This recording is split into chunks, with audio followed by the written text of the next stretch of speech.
rokok, vape, atau e-cigarette? Iya.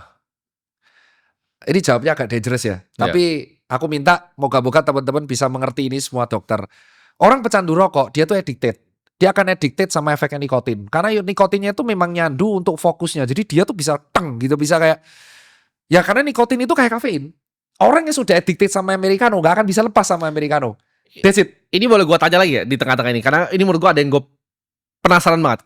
Rokok tuh rasanya buat gue bukan cuma nikotin, tapi pernafasannya. Gue dapet tuh di pernafasannya. Ini bener atau nggak tahu atau gue doang perasaan. Ini perasaan gue tapi.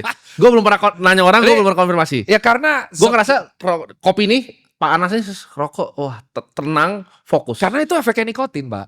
Efek nikotin tuh memang seperti, nah akhirnya kita akan jawabkan. Rokok itu efek nikotinnya akan addicted, oke? Yeah.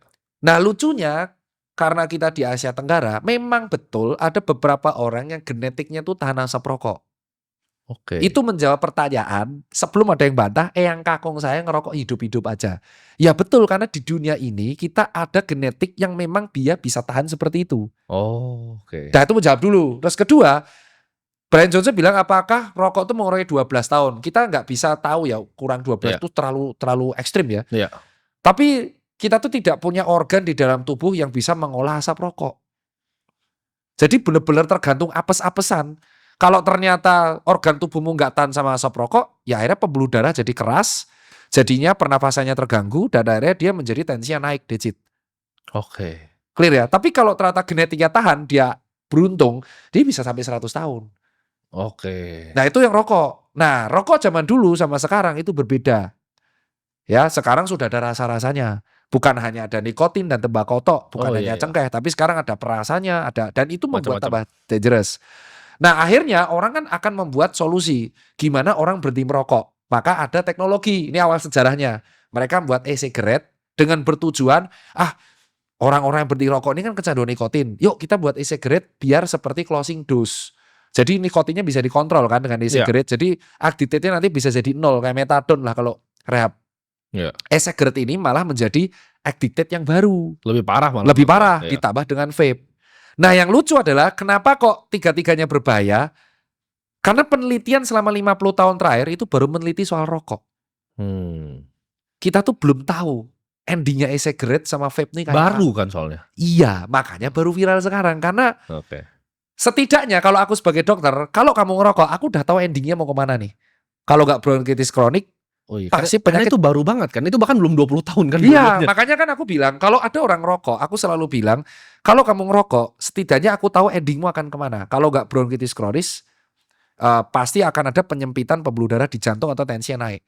Tapi kalau nge-vape sama e-cigarette, jujur aku nggak tahu nih bahayanya kemana. Tapi yang jelas tubuh manusia itu tidak memiliki sistem respon untuk mengolah uap dan asap. Makanya kalaupun dia nggak ngerokok, tapi dia tinggal nih di wilayah polusi industri, dia penyakitnya sama kayak rokok. Ini menjawab karena saya nggak ngerokok, tapi kena CA paru. Ya mungkin berarti daerahmu polutan. Nah tipsnya gimana dok biar berhenti rokok? Nah karena rokok ini addicted, yang bisa mencegah addicted itu kembali masing-masing.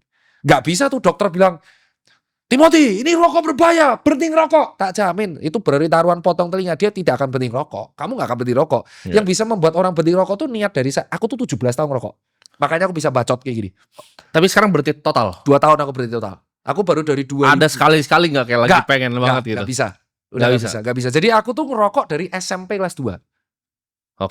Sama-sama, gue juga dari SMP. Parah aku. Dan aku tuh rokoknya tuh, aku sebut merek, itu Gudang Garam Merah, kretek coy. Dan ganti ke Gudang Garam Internasional, Garpit.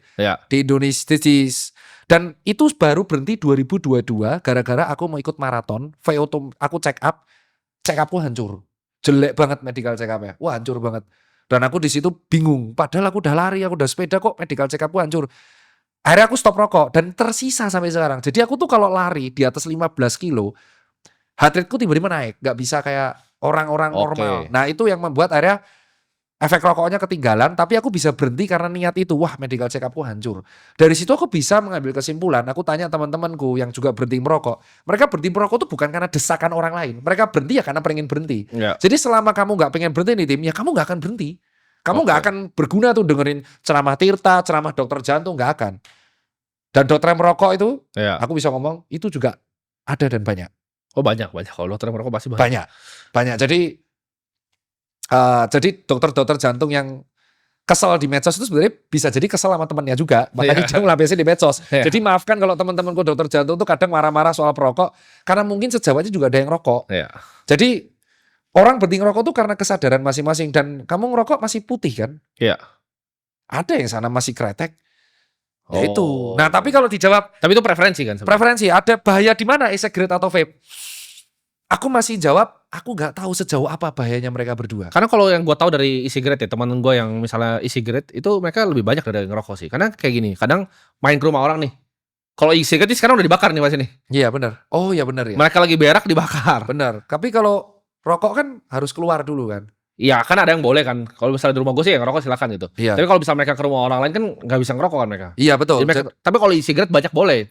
Makanya aku nggak bisa jawab konspirasi atau apapun. Tapi kalau perokok, dokter tuh tahu bahayanya ke arah mana. Dah 2, kalau nggak bronkitis pasti jantung. Karena itu sudah ada datanya banyak. Oke. Dan kita kan, tapi kalau e-cigarette sama vape, aku tuh nggak tahu nih arahnya kemana. Oke. Tapi kalau emang sampai tua ngerokok dan ada itu mungkin karena genetiknya lebih Iya, itu aku jawab. Karena memang kita harus tahu bahwa Indonesia itu adalah negara yang genetiknya aneh-aneh. Iya. Dan usianya bisa ratusan tahun, ya mungkin kamu punya genetik yang bisa tahan sama asap. Oke. Dan ada orang yang genetiknya lemah juga, jadi nggak bisa aku bantah. Memang ada genetik unggul yang memang bisa tahan. Oke. Dan kamu maklumi aja kalau teman-temanku sejawat ada yang saklek banget sama perokok, ya mungkin karena itu biasanya cerminan karena di sekitarnya ada yang seperti itu. Oke.